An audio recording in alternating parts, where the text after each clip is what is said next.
Andrew, first of all, did this result come as a bit of a surprise or not at all?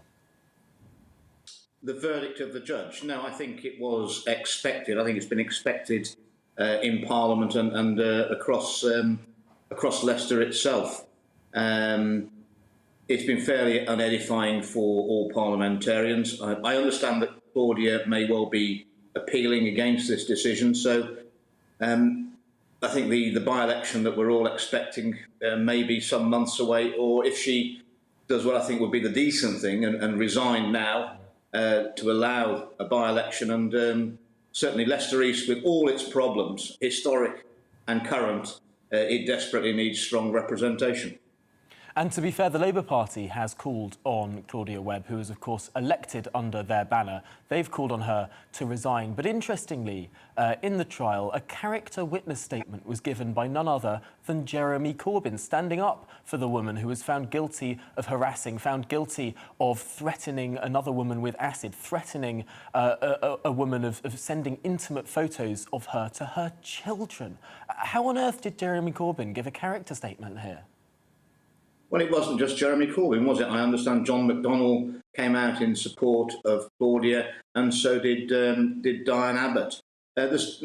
Claudia was parachuted into Leicester East as the candidate when the previous incumbent, Keith Vaz, was mired in the cocaine and rent boys scandal, and so he stood down at the last minute. I actually understand that Claudia was as a councillor in Islington, was sort of scheduled to take over from Jeremy Corbyn in Islington North at the next election. And so she was sort of a candidate of somewhat last resort. It's fair to say that she's not visited Leicester on many occasions. She still lives in London, and she's not very well regarded in the constituency. And I think if it were put to a recall vote, I don't think there's any doubt that there would be a recall and a by-election triggered by that.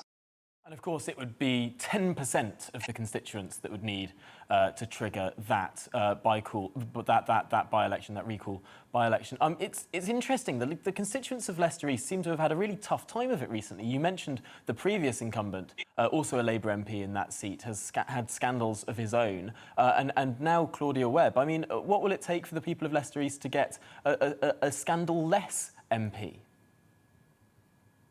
Well, Keith Vaz represented the seat. The last time it was Conservative was Peter Broomvelds before 1987.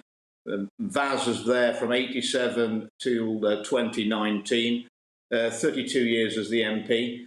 As we know from recent headlines, it's a constituency that's mired in its own problems of modern slavery in the textile industry, exploitation of workers. Topics that I never heard Keith Vaz ever raise once in the chamber when he was representing the seat where it was all going on. Now they've got Claudia Webbe. Claudia's majority in 2019 was just over 6,000 votes, down from Vaz's 24,000 majority. So we had a big swing to the Conservatives in 2019. But my message to the people of Leicester is it's a red city. Red City Council, Labour City Council. You can't keep voting the same way and expect the problems that have been incumbent for so many decades to be solved. We've now got a Conservative Police and Crime Commissioner since May, and we're seeing real changes. They need to vote Conservative if they want to change the city.